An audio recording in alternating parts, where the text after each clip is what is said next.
आप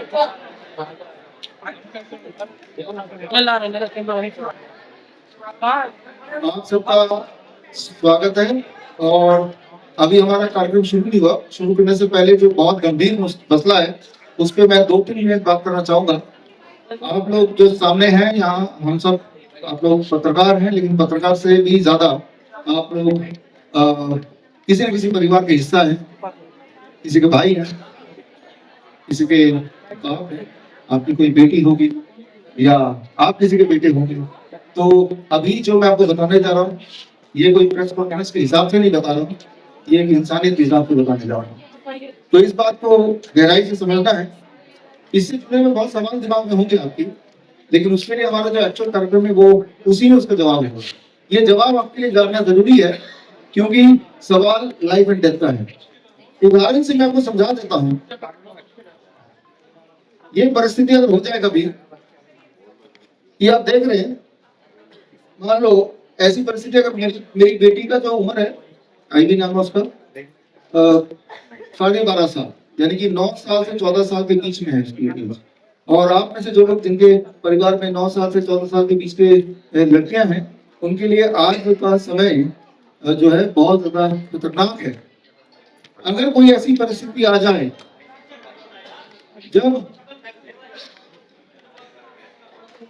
जब माइक को रिलीज करते हैं, ये दोबारा भी रिव्यू करेंगे एक बार, कई बार मौका मिलेगा। कोई ऐसी परिस्थिति अगर मैं मानो मेरी बेटी के साथ आ जाए, आपकी बेटी के साथ आ जाए कि अभी भारत सरकार ने, प्रधानमंत्री जी ने HPV वैक्सीन लॉन्च कर दिया है, मुफ्त में मिलेगा, सेफ है, सबको लगाना चाहिए, ये बातें सारी सुनी सुनाई हमें लगी रही है कि ये पहले भी कभी बोला गया था कि सेफ है, सबको लगाना जरूरी है, 2 खुराक है, इससे फायदा है, नुकसान नहीं है, मुफ्त में है ना। तो अगर ऐसी परिस्थिति आ जाए, मैंने अपनी बेटी को बताया और आज भी इसके माध्यम से उस तक पहुंच ही जाएगा, घर पे भी जाके बता दूंगा एक बार फिर, कि ऐसी कोई परिस्थिति आ जाए कि एक तरफ अगर HPV वैक्सीन वाला पागल डॉक्टर हो, मैड डॉक्टर जो HPV वैक्सीन लगाने पे तुला है, स्कूल पहुंच ही रहे हैं, और दूसरी तरफ एक पागल कुत्ता हो। मैड डॉग एक तरफ है और एक तरफ एक मैड डॉक्टर है। तो और ये आप देख रहे हैं पिंजरा। अगर ऐसी परिस्थिति आ जाए तो मैं भारत की सभी बेटियों को बोलना चाहूंगा जिनकी उम्र 9 साल से 14 साल के बीच में है, कि एक बार को पागल कुत्ते से कटवा लेना, पागल डॉक्टर से नहीं वैक्सीन लगवाना। पागल कुत्ते से काटने के बाद तो फिर भी बचाव हो ही जाएगा, कैसे बचाव होगा वो तो मैं आज बताऊंगा ही, लेकिन पागल डॉक्टर से, डॉक्टर जो HPV वैक्सीन लगाने की बात करेगा मैं उसे पागल डॉक्टर ही बोलूंगा। पागल डॉक्टर से HPV वैक्सीन लगाया तो भविष्य खराब हो जाएगा, ये पक्का बता सकता हूँ। इनफर्टिलिटी हो जाएगी और बांझपन जिसे हम बोलते हैं वो हो जाएगा, होता ही आया है, वो सबूत आपको मिलेगा। तो ये फोटो आप सब अपने कैमरे में कैद कर लीजिए, और इस फोटो का यही है कि जिस प्रकार आपने देखा पिछले कुछ सालों में जबरदस्ती वो कोविड के 2 खुराक आपको लगाए गए, और बाद में पता अभी बोल रहे हैं कि हमने तो यूं ही आपको बोल दिया था, लोग स्वेच्छा से लगा रहे थे। ठीक उसी प्रकार वही वाली परिस्थिति अभी आ गई है। तो क्या पता आज मैं आप अपनी बेटियों को स्कूल में छोड़ के यहाँ बैठे हैं, क्या पता कि भाई HPV वैक्सीन लेके ये डॉक्टर लोग, पागल डॉक्टर लोग खड़े हो जाएं, और वो बच्चे बहुत छोटे हैं। जरा सोच के देखिए, जब आप जो बड़े एडल्ट हैं, आपको पहले से पता था कि कोविड वैक्सीन से क्या हो सकता है, जब आप अपना बचाव नहीं कर पाए, मजबूरी में आपने 2 खुराक लगाई लिए जानते हुए कि इससे क्या हो सकता है, तो वो तो छोटी बच्ची है। तो मैं तो यही बोलूंगा अपनी बेटी को या आपकी बेटी को कि अगर ऐसी कोई परिस्थिति आ जाए तो आप झांसी की रानी बन जाना, लेकिन HPV वैक्सीन लगने मत देना, है ना। तो एक पागल कुत्ता काटेगा जिसको रेबीज है, रेबीज का वायरस आपकी बॉडी में जाएगा, कोई चिंता की बात नहीं है, उससे बच ही जाएंगे। लेकिन रेबीज के वायरस जाने के बाद भी वैक्सीन मत लगाना, चाहे HPV वैक्सीन हो चाहे रेबीज वैक्सीन हो, क्योंकि वैक्सीन के अंदर जो चीजें हैं जो बताई गई हैं वो तो खतरनाक है ही है, लेकिन श्योरली बहुत सारी ऐसी और भी चीजें होंगी जो बताई भी नहीं जा रही। तो हर तरह की बातें हम करेंगे, लेकिन ये मुझे लगता है कि आज की परिस्थिति जो भारत की बनी हुई है, इस परिस्थिति में जो आपकी मेरी परिस्थिति कुछ इस प्रकार है, सोच के देखिए अगर आज झांसी की रानी जिंदा होती तो क्या वो HPV वैक्सीन लगाती या उसके खिलाफ खड़ी होती। ये जो एचपीवी वायरस है, ह्यूमन पेपिलोमा वायरस, ये कोई आज नया तो नहीं है, जब से इंसानियत है उससे पहले से ही है। तो आज से 100 साल पहले, आज से 1000 साल पहले, 2000 साल पहले तब ये वैक्सीन बनी तब ये है, ठीक है। तो वो सारे लोग तो मर जाने चाहिए थे, उनमें से कुछ लोग तो मर जाने चाहिए थे, है ना। तो ये इसीलिए बिफोर द एक्चुअल हमारी जो आज की ट्रेनिंग है वो लॉन्च इससे पहले मेरे लिए जरूरी था कि पहले जो सबसे ज्यादा इम्पोर्टेंट चीज है वो आपके पास सबसे पहले रखी जाए, और वो ये है जो आप देख ही रहे हैं कि किसी भी हालत में कोई भी लड़की को आप देखिए, बहुत इंपॉर्टेंट बात है, अ, आज ये प्रेजेंट है और आज से कुछ साल बाद ये पास हो जाएगा, और भविष्य में आने वाला टाइम आपसे पूछेगा कि जब ये लगाया जा रहा था एचपीवी वैक्सीन, तब आप कहाँ थे पापा, तब आप कहाँ छुप के बैठ गए थे, तब आपने कुछ किया, तब आपने कुछ बोला, नहीं? तो क्या आप जवाब देंगे अपने भविष्य को, आने वाले जनरेशन को, अगर तो जनरेशन आया एवं तो पीपल जिन लड़कियों ने लगा लिया है, तो वो एक चिंताजनक बात तो है ना। तो जो लोग बोल रहे हैं, सरकारी बोल रही है कि भाई ये तो सेफ है, क्या कोई सबूत दिया उसने, इससे तो प्रेगनेंसी में कोई दिक्कत नहीं है, क्या कोई सबूत दिया उसने। सबूत में बात करेंगे, आज मैं सबूत दूंगा आपको। तो सिर्फ ये मान के मत चलिए, जो कि लोग यहाँ पे मुझे देख रहे हैं, ऑनलाइन भी देख रहे हैं, और हमारे सारे स्टूडेंट यहाँ पे कार्यक्रम वगैरह से निकाल शुरू होगा, और जितने भी कैमरा हैं अपने अपने कैमरा यहाँ रखिए। और आप, मुझे पता है कि फर्स्ट हाफ में थोड़े पहले आधे घंटे में आप चीजें सुनने वाले हैं, लेकिन उसके बाद सॉल्यूशंस के साथ ही हम आपको भेजेंगे घर। सॉल्यूशन के साथ एक बार में ही एक बड़ा प्रहार करना पड़ेगा, नहीं तो क्या है, कभी वो कोविड आ गया, कभी ओमिक्रॉन आ गया, कभी डेल्टा आ गया, फिर डेल्टा प्लस आ गया, जैसे आईफोन का अलग अलग मॉडल आते हैं उसी तरह से। फिर पिछले साल एचपीवी आ गया, उससे पिछले साल मॉन्कीपॉक्स आ गया, एचएमपी की वायरस आ गया, याद कीजिए इसी समय पिछले साल, उससे पिछले साल मॉन्कीपॉक्स आ गया, अब एचपीवी आ गया। तो ये हर साल खेल चलता रहेगा, हर साल, जब तक कि पूरी तरह से आपकी जान और माल की लूट ना हो जाए। इसीलिए आज का जो कॉन्फ्रेंस है उसका पहला मकसद तो ये है कि इस खेल को हमेशा के लिए खत्म कर दिया जाए, हमेशा के लिए, ताकि कभी कोई उठ के दोबारा से बोल ही ना पाए कि वायलेंस के नाम पे डरा ही ना पाए।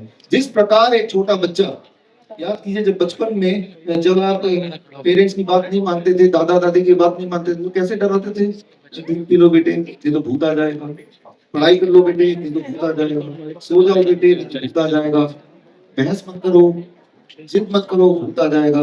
और जैसे हम बड़े हुए हैं, अचानक धीरे धीरे हम पता चलता रहा भूत तो कुछ है ही नहीं, और अब वो वाला जो बहाना है भूत का, तो वो चलेगा नहीं, बिकॉज हमें पता चल चुका है कि वो कुछ है नहीं।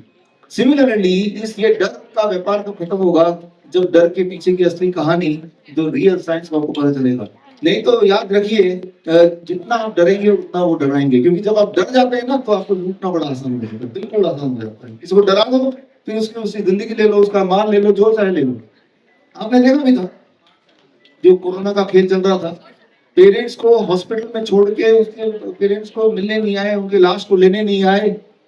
तो डर एक ऐसी चीज है, डर गए तो किसी को अच्छी तरह से डरा दिया तो वो उससे आप कुछ भी निकलवा सकते हैं, वो आपका गुलाम हो गया जब तक कि उसकी आखिरी सांस रहेगी, राइट। ये डर कुछ ऐसा है, आपने देखा भी कोविड के टाइम पे, कोविड के खेल के टाइम पे एक्चुअली, कि जब कोविड किसी को पॉजिटिव बता दिया, वो बेशक वो बिल्कुल हेल्दी था, हॉस्पिटल के छत से छलांग लगा दी, याद है ना आपको। यानी कि मौत के डर से भी बड़ा डर है बस कोविड पॉजिटिव दिया जाना चाहिए। समझ सकते हैं आपको कि ये डर कितना बड़ा व्यापार है, डर से आपको क्या कुछ नहीं करा जा सकता। आप डर जाएंगे तो मरने को भी तैयार हो गए तो कुछ भी तैयार हो जाएगा। ये डर के खेल को पूरी तरह से खत्म करने के इरादे से आज का ये कॉन्फ्रेंस है। तो खैर इस कॉन्फ्रेंस में हम कुछ एक किताब भी रिलीज करेंगे, और वो किताब आप सबको दी भी जाएगी। और इसी के साथ ये छोटी सी प्रेजेंटेशन थी, ये बड़ा जरूरी था। मैं इसलिए एड्रेस नहीं कर रहा हूँ कि आप एक पत्रकार हैं, इसलिए कर रहा हूँ कि आप भी किसी के, आपकी भी बेटी होगी, आप किसी के आपके परिवार में बेटियां होंगी, तो ये जरूरी है कि अलग से रोज दिन आपको समझा दूं। बाकी ये सारा कुछ इसके एविडेंसेस जो मैं बोल रहा हूँ, जरूरी नहीं कि वो सारी बातें माननी है आपको, लेकिन परखनी जरूर है, सवाल जरूर पूछना है। पहले मैं सारे एविडेंसेस दूंगा आपको, फिर आप सवाल मुझसे बेशक पूछिए। आप इसलिए मत मानिए क्योंकि मैं बोल रहा हूँ, इसलिए मानिए क्योंकि मैं सबूत दे पा रहा हूँ, वो सबूत से आप सहमत है तभी मानिए। जब तक कोई सबूत ना दे दे, साबित ना कर दे, वो चाहे कोई भी क्यों ना हो, वो चाहे हेल्थ मिनिस्ट्री हो या कोई भी XYZ हो या कोई सफेद कोट वाला लालची डॉक्टर हो, कोई भी इंसान क्यों ना हो, जब तक सबूत ना दिए तब तक माने नहीं तो वही हाल होगा जो हाल पहले हुआ था। दवाई दी, चढ़ाई दी, ये सारे डायलॉग तो आपको याद ही है, आपको रटा दिए गए थे आपके मोबाइल में, तो वही वाला हाल दोबारा हो जाएगा। तो खैर अभी से टाइम कितना हो गया? अभी से 3-4 मिनट में जब तक कि आप सेटल होंगे तब तक मैं हम शुरू कर देंगे, बिकॉज सब लोग आएंगे तो वी टू वेट, हम स्टार्ट कर देते हैं और जो लोग लाइव जुड़े रहिए, विल स्टार्ट।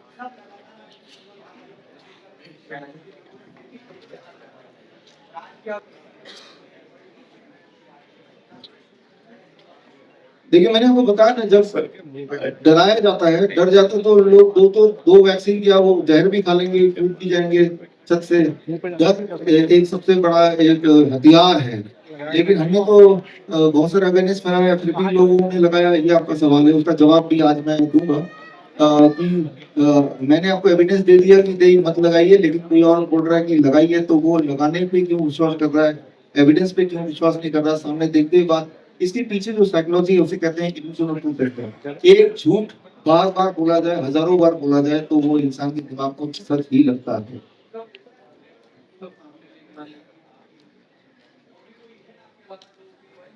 है ना, ऐसे बहुत लोग हैं आज के तारीख में भी, आपकी तरह हमारी तरह आज की तारीख में भी ऐसे बहुत सारे भगत सिंह हैं, चंद्रशेखर आजाद हैं और सुभाष चंद्र बोस हैं। आज के तारीख में तो ये सारा काम हमें आपको ही करना पड़ेगा। तो जैसे ऐसे देवेंद्र मल्हारा एक नाम जो कि आपने सुना भी होगा, निशा कोइली एक और नाम जो आपने सुना होगा, या अवेक इन इंडिया मूवमेंट है। तो आवाज उठा रहे हैं, बट आवाज दबा दी जा रही है, लेकिन ये आप तक है कि आप इस आवाज को कैसे हर जन तक पहुंचाएंगे। डॉक्टर साहब, आपने आयुर्वेद की आवाज उठाई है। आयुर्वेद से उपचार बड़े सुगमता से हो जाता है, बिना रिस्क के हो जाता है और बहुत सारे साइड इफेक्ट भी नहीं होते हैं। लेकिन इस चीज को कहीं ना कहीं एक अभी जो रूप नहीं पूरे तरह से मिल पाया है, क्योंकि हर जहाँ देखो वहाँ एलोपैथिक दवाएं होती है जो हर तरह से नुकसान करती है, तो उसको कैसे रूप दिया जाए जी? वो देखिए ना, आज हेल्थ का बजट देखिए भारत में 99% तो हेल्थ का बजट एलोपैथी बॉडी को है, और 1% से कम आयुर्वेद, यूनानी, होम्योपैथी, नेचुरोपैथी, योगा सारा मिला के 1% से कम। जिस चीज पे पैसा कम खर्चा किया जा रहा है या पैसा खर्चा ही नहीं किया जा रहा, उल्टा जो लोग ये प्रैक्टिस करते हैं उनको रोका जा रहा है, तो फिर वो दिखाई नहीं देगा, वो विरुद्ध होता जाएगा। इसलिए नहीं कि इसमें इफेक्टिवनेस कम है, इसलिए कि वो उसको उसको दबाया जा रहा है, उस पर बजट ही नहीं है। 99 रुपीज का एलोपैथिक दे रहे हैं तो 1 रुपए से कम, यानी कि 20 पैसे बाकी 35 को ईच ऑफ देम को दिया जाता है। बिजनेस बना लिया है मतलब। उसका सोल्यूशन भी आज आपको मिलेगा कि हमें अपना डॉक्टर खुद बनना पड़ेगा, कोई बड़ी बात नहीं है। ऐसे वहाँ पे बहुत सारे पार्टिसिपेंट बैठे हैं, आप देखेंगे मिलेंगे उनसे, जो एक टाइम पे कैंसर पेशेंट थे, किडनी पेशेंट थे, हार्ट पेशेंट थे, दुनिया की सारी बीमारियां जो आपके दिमाग में कोई बीमारी, ऑटिज्म थे, उन्होंने घर पे रह के अपने आप को ठीक किया। वो तब जब एक जैसे बड़े बड़े हॉस्पिटल, बड़े दिखने वाले हॉस्पिटल ने हाथ खड़े कर दिए, तब ठीक किया। तो घर पे रह के ठीक होना पॉसिबल है, हर बार पॉसिबल है। कुछ भी अगर हो जाए, अगर आप जिंदा हैं और अगर आप सांस ले पा रहे हैं तो ठीक होना पॉसिबल है। लेकिन हाँ, ये एचपीवी का वैक्सीन और इस तरह के वैक्सीन अगर जहर चला गया तो ठीक होगा कि नहीं, वो मैं नहीं बता सकता, वो तो फिर भगवान ही बताएगा। इसीलिए बोल रहा हूँ, वो सारे आंकड़े जो हैं अभी तक के जो आंकड़े वो मैं आपको दूंगा, क्योंकि आंकड़े देने के लिए सिर्फ आंकड़ा बोलने से ज्यादा इम्पोर्टेंट है कि वो सोच क्या, वो भी आपको देना पड़ेगा, तभी तक वो भी आंकड़ा माना जाएगा। तो खैर, हम अभी समय भी हो गया, शुरू करते हैं। आप 2 मिनट में सेटल होइए, तब तक मैं हम स्टार्ट कर देते हैं, हम शुरू करते हैं।